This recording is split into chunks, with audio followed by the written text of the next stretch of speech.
요한일서 1장 5절에서 10절까지 말씀을 보겠습니다. 요한일서 1장 5절에서 10절까지 말씀 같이 읽겠습니다. 우리가 그에게서 듣고 너희에게 전하는 소식은 이것이니 곧 하나님은 빛이시라 그에게는 어두움이 조금도 없으시다 하는 것이니라. 만일 우리가 하나님과 사귐이 있다 하고 어두움에 행하면 거짓말을 하고 진리를 행하지 아니함이거니와 그가 빛 가운데 계신 것 같이 우리도 빛 가운데 행하면 우리가 서로 사귐이 있고 그 아들 예수의 피가 우리를 모든 죄에서 깨끗하게 하실 것이요 만일 우리가 죄가 없다고 말하면 스스로 속이고 또 진리가 우리 속에 있지 아니할 것이요 만일 우리가 우리 죄를 자백하면 그는 미쁘시고 의로우사 우리 죄를 사하시며 우리를 모든 불의에서 깨끗하게 하실 것이요 만일 우리가 범죄하지 아니하였다 하면 하나님을 거짓말하는 이로 만드는 것이니 또한 그의 말씀이 우리 속에 있지 아니하니라. 아멘.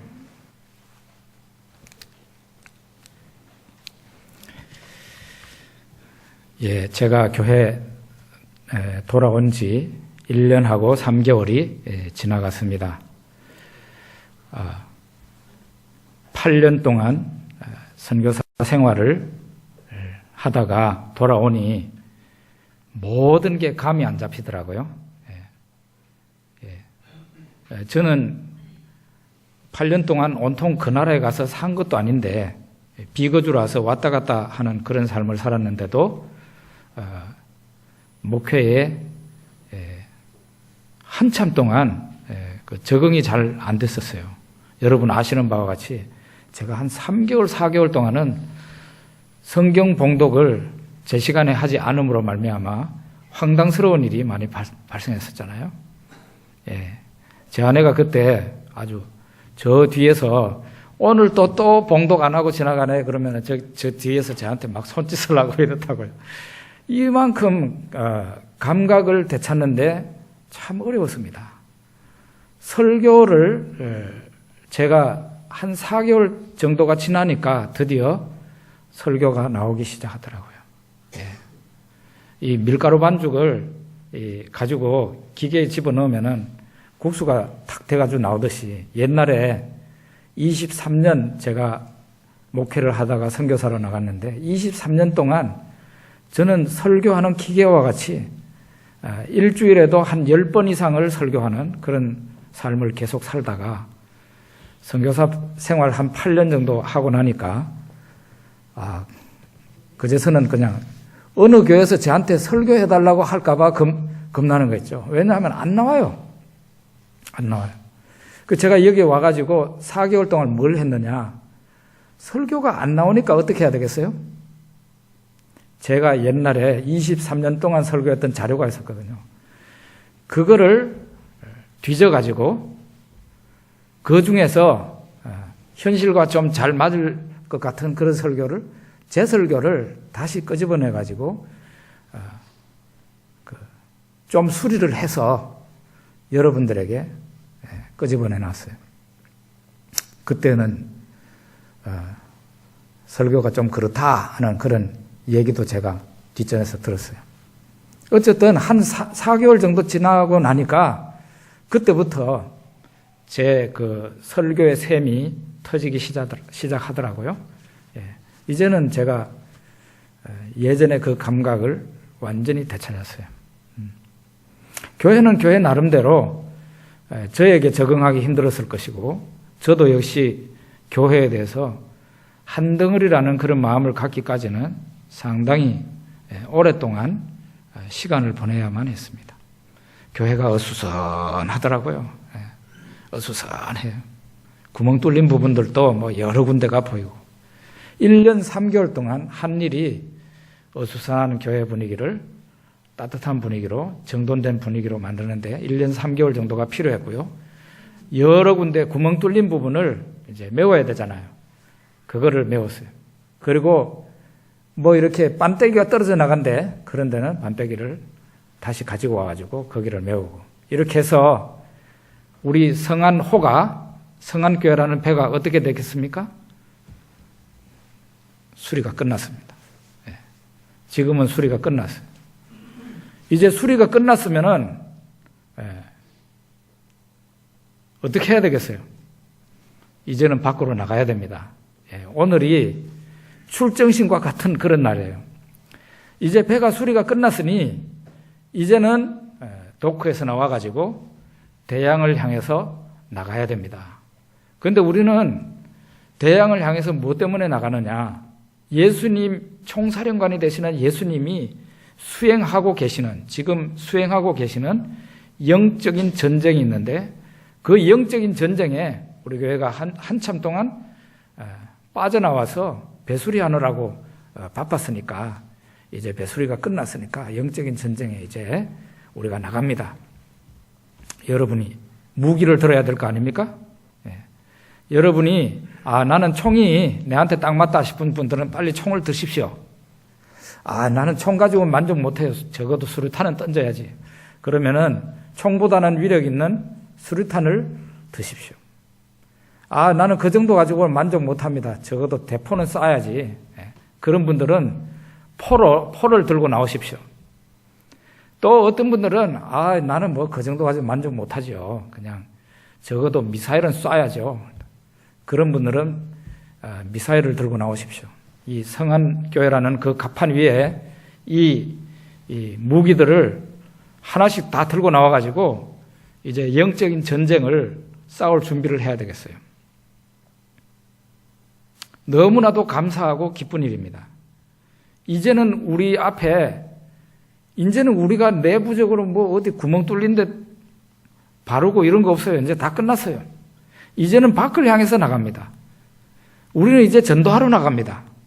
예수님의 영광을 위해서 영적인 전쟁을 수행하러 나가는데 저 마귀와 싸워서 우리가 승리를 하고 저기에 포로 된 사람들을 우리가 구출해내는 일을 교회가 해야 될 겁니다. 그래서 전도 대상자 찾기도 지금 하고 있는 것이고 전도 카드를 지금 아마 이번 주 내로 혹은 잘 모르겠습니다만은 전도 카드가 나오게 되면은 아주 새로운 개념의 전도 카드예요. 이거를 많은 사람들에게 만나는 사람들한테 주고 또 우리는 전도 행사를 해서 많은 사람을 하나님께로 인도하는 그런 일을 하게 될 겁니다. 교회 부흥을 위해서요? 택도 없는 얘기예요. 그런 거는 우리 사전에서 지워버려야 돼요. 교회 부흥을 위해서 전도하는 게 아니라 순전히 예수님의 명령에 의해서 복음을 전하고 사람을 구출해내기 위해서 전도하는 거예요. 잃어버린 양을 찾기 위해서 전도하는 것이지 우리는 교회 부흥을 위해서 교회 빈자리를 채우기 위해서 그거 아닙니다. 너희가 전에는 어두움이더니 에베소서 5장 8절에 이런 말이 있어요. 너희가 전에는 어두움이더니 이제는 주 안에서 빛이라. 예수님을 만나기 전에 우리는 다 어둠이었습니다. 하나님에게서 이탈해버렸으니까 그리고 하나님이 동산에서 사람을 추방할 때 우리도 같이 추방당한 거 아니에요. 추방당해버리니까 어떻게 되겠어요? 하나님은 빛이라 했는데 빛이신 하나님에게서 분리가 되어버렸으니까 당연히 어두움이 되어버린 것이죠. 완전한 절망이에요. 성경은 이 인간의 상태를 어두움이라고 그랬지만 또 한편으로는 죽음이라 그랬어요. 죽음 상태의 인간은 영적으로 하나님을 따르는 것이 아니라 공중권세 잡은 자 마귀를 따르는 게 특징이에요. 우리는 죽음이면 사람이 무반응할 걸로 생각을 하잖아요. 이게 영적인 죽음을 얘기하는 건데 영적인 죽음은 그렇지 않습니다. 무반응이 아니라 하나님을 섬기고 따르던 데에서 그 사람이 죽게 되면 어떻게 되겠어요?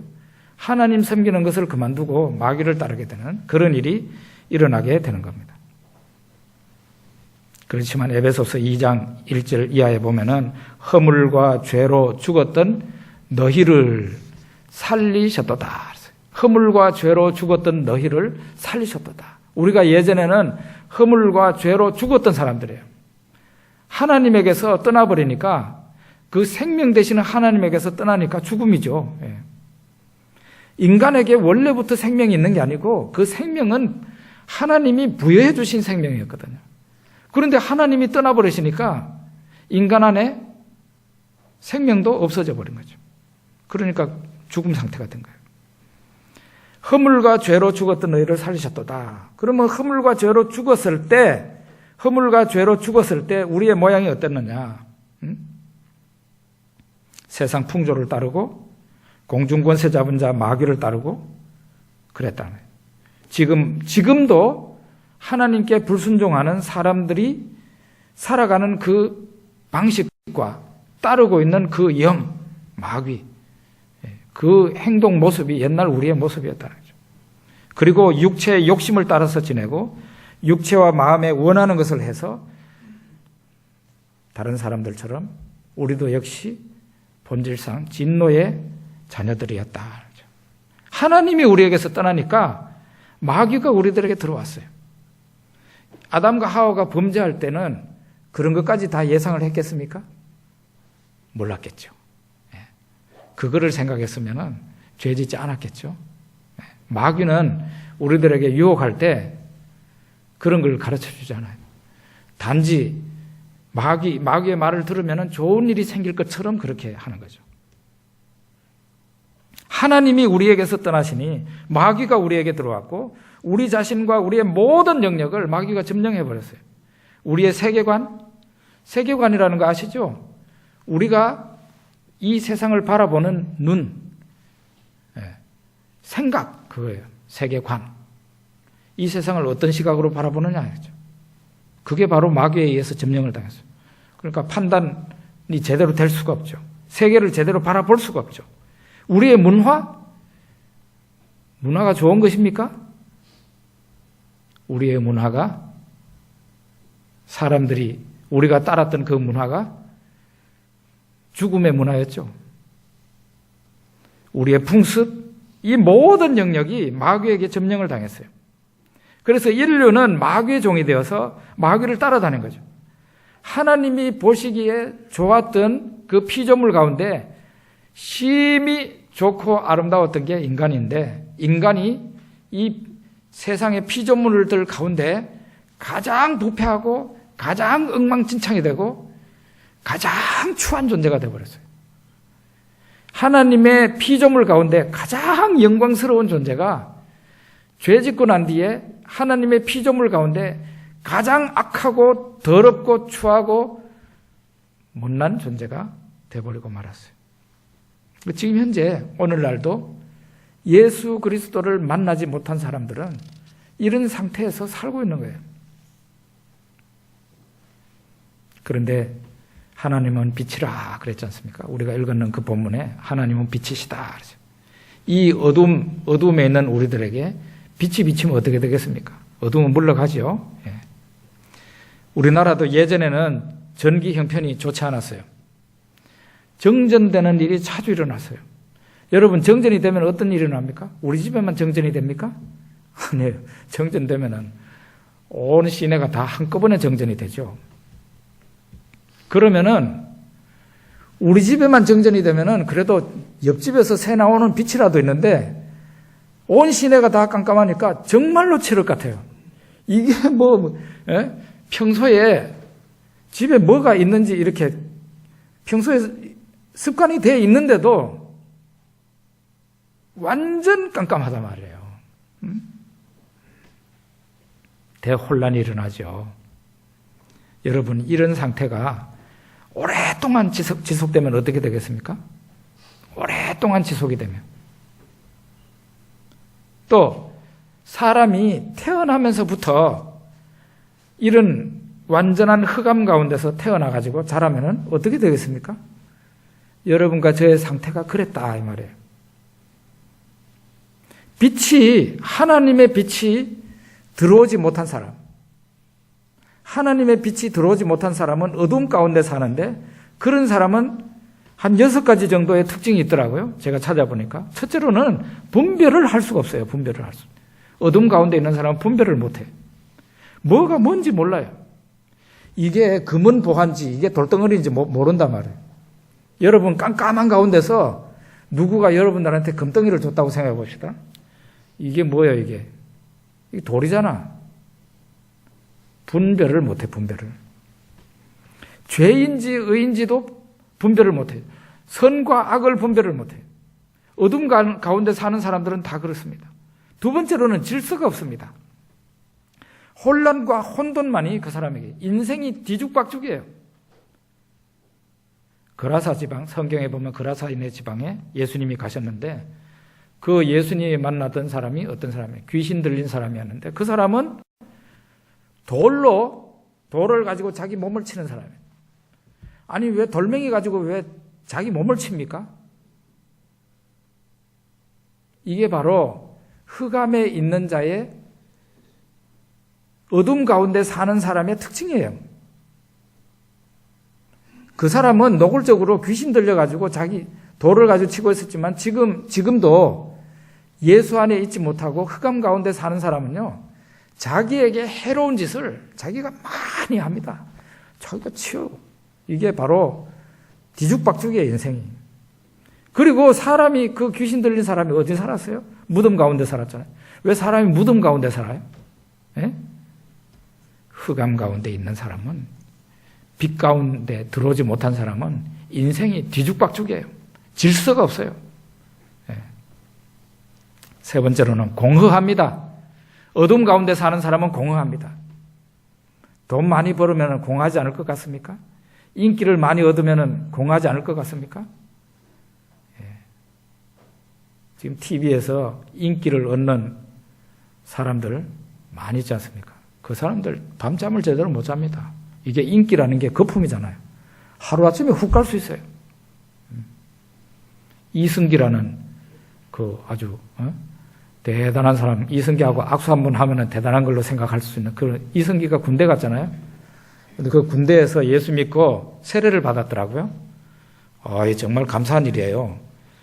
근데 그 친구가 이제 머리가 이렇게 우리들처럼 이렇게 일반인 머리였을 때는 잘 몰랐는데 군대에서는 무조건 깎아야 되잖아요. 머리가 한 이만큼, 이마가 여기 위에까지 있더라고. 그 왜 그러냐? 하도 스트레스 받아가지고. 프로그램 진행하면서 얼마나 신경을 썼는지 머리카락이 다 뽑혀버린 거예요. 인기요? 그것도 예수 없이는 공허합니다. 여러분, 이 세상에서 제일 잘나고 제일 대단했던 인물이 누굽니까? 솔로몬이었잖아요. 솔로몬은 처첩만 해도 1000명이 넘었어요. 솔로몬 같이 머리가 좋은 사람이니까 그 사람들 이름을 기억했겠죠. 우리 같은 사람은 기억도 못한다고, 이름이. 너 누구더라, 이름이. 이 정도 될 정도로 여자가 많았다. 그런데 어땠습니까? 솔로몬 행복했습니까? 전도서에 보면은 인생이 헛되다고 고백을 했어요. 그는 왕이었습니다. 그는 일국의 왕이었어요. 그것도 외국에서 막 사절단이 와가지고 솔로몬한테 자문을 구하고 솔로몬 말 한번 들어보려고 사절단이 오고 뭐 금은보화가 막 들어오고 하는 대단한 왕이었는데도 그는 인생에 만족이 없었습니다. 헛되다 그랬습니다. 하나님이 없는 인생, 빛이 들어오지 못한 그 인생은 어두움 가운데 있게 되는데 인생이 공허합니다. 그래서 이 공허한 가운데 살기 싫으면 빨리 하나님 앞으로 돌아와야 돼요. 네 번째는 어둠 가운데 사는 사람은 결국 죄 속에서 사는 거죠. 죄 속에서 살지만은 죄의식이 없어요. 죄의식이 없어요. 그 사람이 하나님을 날마다 분노하게 하는데 자기가 죄를 짓고도 그걸 모르니까 눈만 껌뻑껌뻑 하는 거죠. 내가 뭘 잘못했는지도 모르는 거죠. 그리고 그는 하나님과 원수 관계입니다. 빛이 없는 삶은 어두움에 지배당하는 삶인데 하나님은 빛이시니까, 하나님은 빛이시고 나는 어두움이에요. 대립관계입니다. 대립관계. 충돌관계예요. 로마서 8장에는 육신의 생각은 하나님과 원수가 된다 그랬어요. 하나님과 원수관계예요. 그리고 그는 죽음의 지배를 받게 되는데, 우리 지난주에 봤던 예수 그리스도는 생명의 말씀이라고 그랬잖아요. 하나님이 생명이에요. 하나님이 생명이시고 빛입니다. 그런데 그 생명을 떠나서 있으니까 그 사람 안에는 생명이 없어요. 심판만이, 죽음만이 있게 되는 겁니다. 예수 그리스도를 받아들이지 않은 사람, 그러니까 빛이 아니라 어둠 속에서 사는 사람은 이런 상태인데, 그 사람이 만약에 복음의 복된 소식을 듣고 예수 그리스도를 받아들이게 되면 어떻게 될까요? 정반대 현상이 일어나게 되죠. 빛이신 하나님이 우리들에게 들어오게 되면 어두움의 삶은, 어두움은 물러가게 되는 거예요. 어두움은 물러가게 됩니다. 분별을 할 수 없었던 사람이 어떻게 되겠어요? 분별을 하게 됩니다. 분별을 하게 되면서 제일 먼저 일어나는 게 뭡니까? 사람이 눈이 밝아지면 어떻게 되겠어요? 뭐가 틀렸는지 알게 되잖아요.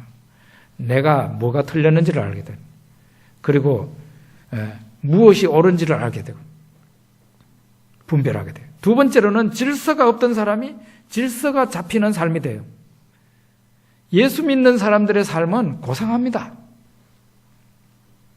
고상하게 품위 있게 인생을 살고 싶으면 예수 믿어야 돼요. 그런데 예수를 믿지 않는 사람요,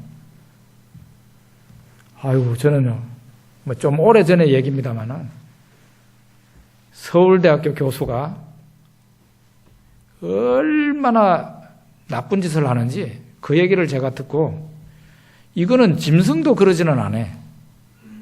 그런 얘기를 제가 전에 들은 바가 있어요. 서울대학교 교수면은 다 품위가 있어야 될 것 같은데 그렇지 않습니다. 질서가 없어요. 예수가 없는 사람은 질서가 없어요.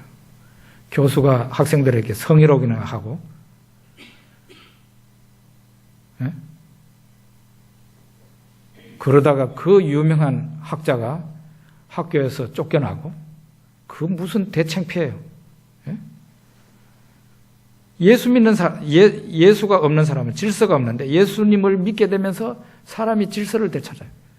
사람이 질서를 되찾으면서 예수 믿는 사람이 제일 먼저 하는 일이 술과 담배를 끊어버리는 게, 그게 술 마신다고 담배 피운다고 뭐 그 사람이 예수를 분명히 믿는다면 천국 가겠죠. 그렇지만은 예수 믿는 사람이 아직도 그런 무질서한 삶에 놓여 있다고 하는 것은 그 사람이 신앙이 좋은 사람은 아니다 이 말이죠. 예? 빛이 들어오면은 질서가 잡히는데, 여러분 술 마시고 질서 잡히는 사람 봤어요? 담배 피우고 질서 잡히는 사람 봤습니까? 네. 질서가 안 잡혀요. 그리고 이 사람들은 빛 가운데 있게 되면은 공허한 삶에서, 원래는 그 사람이 어두움 가운데 있을 때는 공허했는데 좋은 것으로 충만한 삶을 살게 돼요. 충만.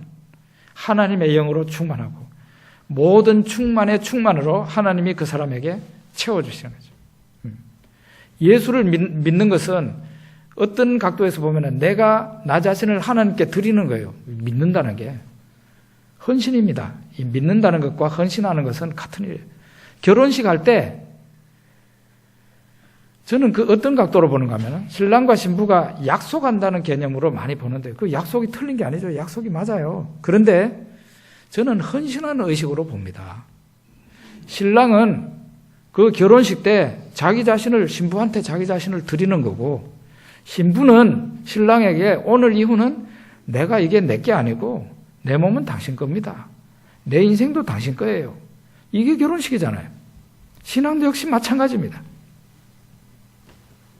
그렇게 우리 자신을 예수 믿습니다 하고 우리 자신을 하나님께 드리게 되면, 하나님은 놀랍게도 하나님 자신을 우리들에게 주시는데 우리 속에 하나님의 성령이 들어오시게 되잖아요. 그리고 이 온 세계가 다 하나님의 것인데, 온 세계를, 이 모든 것을 네가 다 가져라, 그렇게 되잖아요. 여러분 이 사실 알고 있습니까? 하나님과 더불어서 하나님이 주신 이 세상의 모든 것이 여러분과 제 거라는 걸 알고 있습니까? 어떤 분은 산에서 기도하다가 내려왔어요. 내려와가지고 보니까 자전거가 한 대 있었어요. 이건 뭐 아버지 건데 내가 가지고 와야지 해가지고 가지고 왔다 그러는데 그런 얘기가 있어요.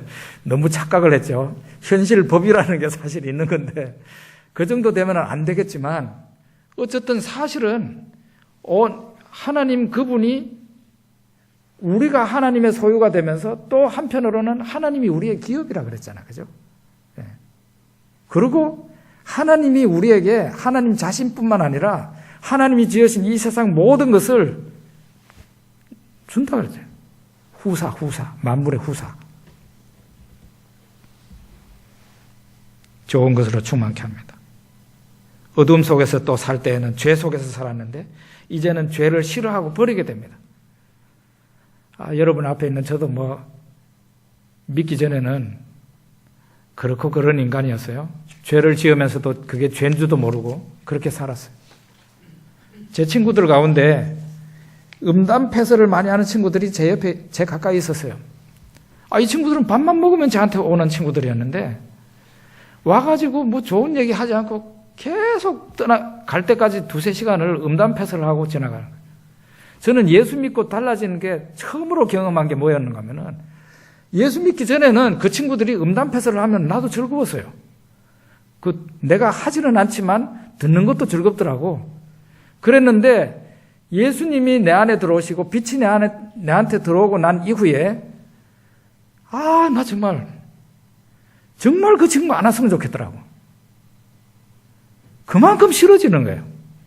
제가 그래서 놀랐는 게 제발 그 친구들 안 왔으면 좋겠다는 마음이 내 속에 들어오니까 내가 참 변하기는 진짜 변했는 모양이다 싶더라고요.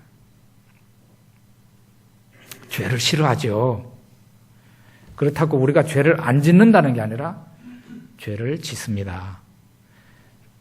짓고 싶어서 죄를 짓는다기보다는 어쩔 수 없이 죄를 짓는 경우가 있는데 그럴 때에도 어떻습니까? 죄를 지은 나 자신이 싫잖아요.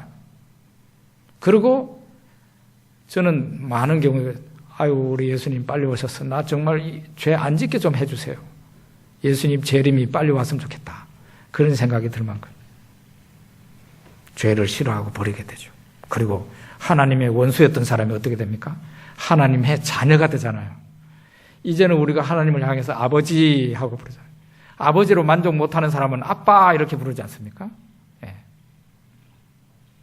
예수님은 하나님을 향해서 아빠라고 불렀어요.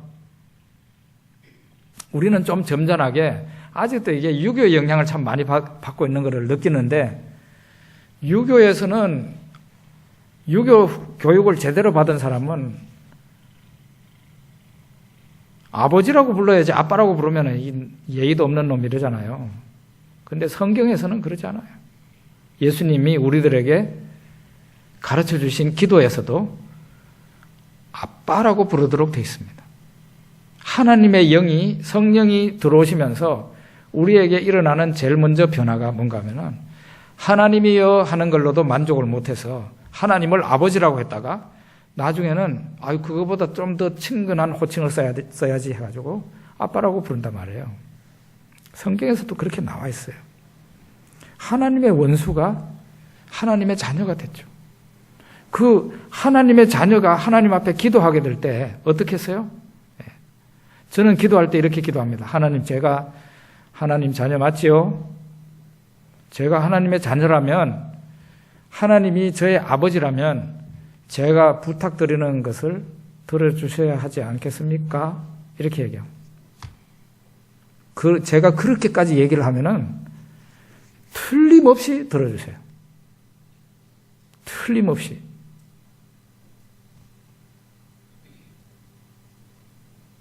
예전에 중국에서 제 아는 어떤 사람이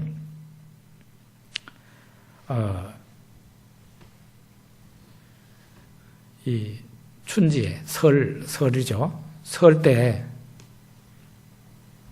대학 입학 원서를 쓰러 이동을 해야 돼. 하필이면 그게 겹쳤어요. 대학 입학 원서를 써야 돼. 이 중국의 설이라 그러면은 전후 한 달은 차를 제대로 탈 수가 없어요. 그러니까 10몇 시간을 차를 타더라도, 기차를 타더라도 발 2개를 놓을 수가 없어요. 발 1개를 이렇게 하고 가야 돼요. 그 정도로 차가 사람이 엄청납니다. 예. 중국 인구가 15억인데 15억의 사람들이 거의 대부분 다 움직이거든요. 제가 그랬어요. 한국증 하길래 아직 표도 못 구했다는 거예요. 제가 그랬어요. 표 내가 구해드릴까요? 그랬어요. 그랬더니 눈이 둥그러가지고 저 사람이 나한테 지금 무슨 실없는 말을 하고 있나. 제가 기도해서 구해드릴게요. 그렇게 말씀을 드렸어요. 그랬더니 그래 주십시오라는 말은 끝까지 안 하더라고. 왜냐하면 안 될 것 같으니까. 안 되지요. 보통 때 같으면. 그래서 제가 그분 가고 난 뒤에 기도를 했어요. 하나님 아버지, 아무개가 2박 3일을 기차 타고 가야 되는데 그것도 베이징을 통과해야 된답니다. 이 설에, 이 춘제 때 표를 구하는 건 불가능입니다. 그렇지만 어떻습니까? 제가 하나님 자녀 맞죠? 자녀인 제가 하나님 아버지께 특별히 부탁을 드리니까 이거 들어주십시오 하고 기도를 했어요. 기도를 해도 처음에는 좀 시원하지 않더라고요. 제가 한 이틀 정도 기도를 했는데 하나님이 들어주실 것 같더라고. 어떻게 됐겠습니까? 며칠 앞두고 기도를 했는데 그 사람은 제 덕을 아주 톡톡히 봤습니다. 2박 3일 표 못 구했으면은 자기 혼자도 아니고 애들 셋이 정도를 데리고 가는데 그 4명이 무슨 수로 차 좌석에 앉아갑니까? 제 기도 덕분에 2박 3일을 편안히 좌석을 잡아가지고 갔고 집으로 돌아갈 때에도 2박 3일을 좌석에 앉아서 갔어요. 대단한 목사같이 느껴집니까? 대단한 목사가 아니라 대단한 하나님의 아들이죠. 대단한 하나님의 자녀죠. 예. 여러분들이 나는 하나님의 자녀다 하는 여기에 대해서 확신을 가지면요. 정말 기도에 굉장한 힘을 얻게 돼요. 하나님이 내 아버지시다. 여러분, 청와대에 앉은 분이 나하고 친척간만 돼도 대단한 일을 할 수 있는데 하나님이 내 아버지시다. 대단하지 않습니까? 그게 바로 빛을 받아들인 사람의 변화예요. 예전에는 하나님과 원수였는데 이제는 하나님의 자녀가 됐어요.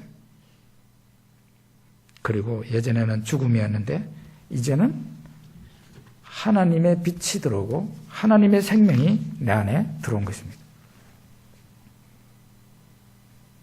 그런데 여러분, 어두움 속에서 행하면서 나는 하나님을 믿는 사람이다. 그렇게 말하는 게 성립이 된다고 보십니까? 6절에 보면은 만일 우리가 하나님과 사귐이 있다 하고 그렇게 말을 하고 어두움에 행하면 거짓말을 하고 진리를 행하지 아니함이거니와. 사람이 삶은 어두움 가운데서 행해요. 매일매일이 하나님이 기뻐하시지 않을 삶을 살고 있어요. 그럼에도 불구하고 그 사람이 나는 하나님과 교제하며 하나님과 같이 있습니다. 그렇게 하면 그게 거짓말이라는 거죠. 왜냐하면 하나님은 빛이신데 하나님과 같이 있다고 하면서도 어둠 가운데 산다 하면은 그 사람은 거짓말이다는 거죠. 하나님이 빛이신 것처럼 이 사람도 빛의 삶을 살도록 돼 있다는 거예요. 100% 완전한 삶은 아니더라도 종종 실수를 하고 죄를 짓는다 할지라도 그 사람의 전반적인 삶은 빛된 삶이지 어두움의 삶이 아니라는 겁니다. 여러분, 우리가 빛이 되시는 하나님을 받아들이게 되면, 예수 그리스도를 받아들이게 되면요, 제일 먼저 우리 입에서 튀어나오는 게 뭔가 하면은 나는 죄인입니다 하는 말이 튀어나와요. 왜냐하면은 빛이 들어오고 나니까 내 눈이 밝아져서 내가 내 자신을 들여다보게 되는 거 아닙니까? 그러니까 내가 참 잘못됐었구나. 내가 죄인이었구나. 그걸 깨닫게 되고 사람들 앞에서나 하나님 앞에서 나는 죄인입니다 하는 말을 제일 먼저 하게 돼요. 두 번째로는 하나님이 그 사람의 나는 죄인입니다 하고 고백하는 그 사람의 죄를 사하시고 9절에 보면은 그 사람의 죄를 용서하실 뿐만 아니라 그 사람을 모든 불의한 것에서 깨끗하게 하는, 하나님이 용서도 해주시고 우리가 죄로 말미암아 오염되어 있었는데 그 오염을 씻어주신다는 거죠. 여러분 죄 지으면 오염됩니다. 여러분과 저의 영혼이 오염이 돼요. 그러니까 죄 용서도 받아야 되지만 이 오염된 영혼을 씻음받아야 되는 거예요. 세 번째로는 빛을 우리가 받아들이게 되면 빛된 삶을 살아가게 돼요. 빛된 삶을 살기는커녕 어두움 가운데 있는 사람이 나 하나님을 믿고 하나님과 같이 있습니다, 하나님과 사귀고 있습니다, 말도 안 되는 얘기를 하는 거죠. 미국의 40대 대통령 누구였습니까? 레이건 대통령이죠. 그 영부인 낸시 여사가 얼마 전에 94세의 나이로 별세했다고 그럽니다. 레이건 대통령이 1980년에 대통령 선거에서 이겨가지고 1980년에 낸시 여사가 이 레이건 대통령하고 같이 백악관의 주인이 되었습니다. 그런데 1년 후에 1981년도에 레이건 대통령이 총격을 받습니다. 거기에서 아주 몸이 심하게 다쳤지만은 다행히 병원으로 급히 후송이 돼가지고 14일 만에 그 병원에서 나왔는데요. 이 영부인이 지극정성으로 간호를 하고 이렇게 해가지고 그 레이건 대통령이 살아났다고 그럽니다. 그런데 낸시 여사가 이 영부인이 그때부터 트라우마에 있게 됐대요. 암살 공포 트라우마. 이렇게 백악관에 이렇게 누워서 잠을 잘 때도 어느 놈이 백악관 담티 넘어와가지고 침입해가지고 총으로 갈기고 갈까봐 항상 그 공포 가운데 살았다고 그랬대요. 낸시 여사의 그 자서전에 이런 말이 있답니다. 내가 어떻게 백악관에서 8년 동안 생활했는지 나도 모르겠다.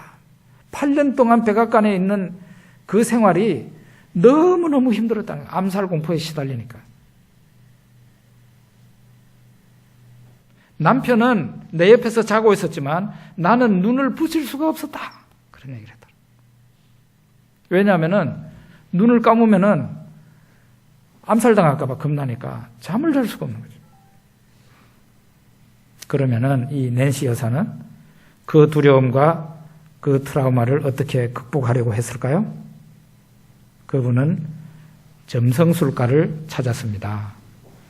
조앤 퀴글이라는 점성술가를 철저하게 의지했어요. 하여간 무슨 일이 있으면 그 사람 불러가지고 조언을 들었다. 일진이 안 좋습니다 그러면은 자기는 움직이지 않고 대통령까지도 움직이지 못하게 철저하게 그 점성술가의 도움을 받아서 그렇게 살았다고 그럽니다. 참 영적으로 볼 때는 정말로 불쌍한 인생을 보내신 것 같아요. 생명이 없는 사람, 두려움 가운데 있는 어두움 가운데 있는 사람의 특징은요, 두려움과 공포거든요. 두려움과 공포. 두려움과 공포가 그 어두움 가운데 있는 사람, 생명을 받지 못한 사람, 빛을 받지 못한 사람의 공통적인 특징이에요.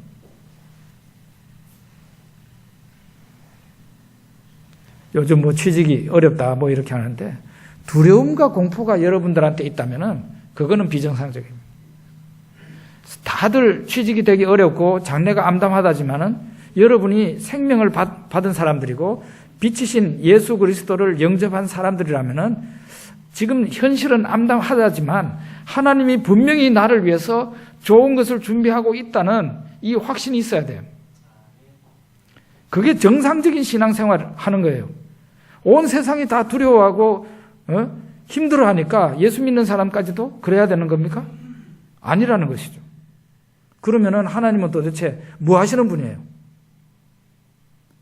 예수 믿는 여러분과 저를 관리도 안 해주시고 보살펴 주시지도 않으시면은 하나님은 도대체 뭐 하시는 분이냐 이거예요. 왜 그런 걸 못 믿느냐 이거지.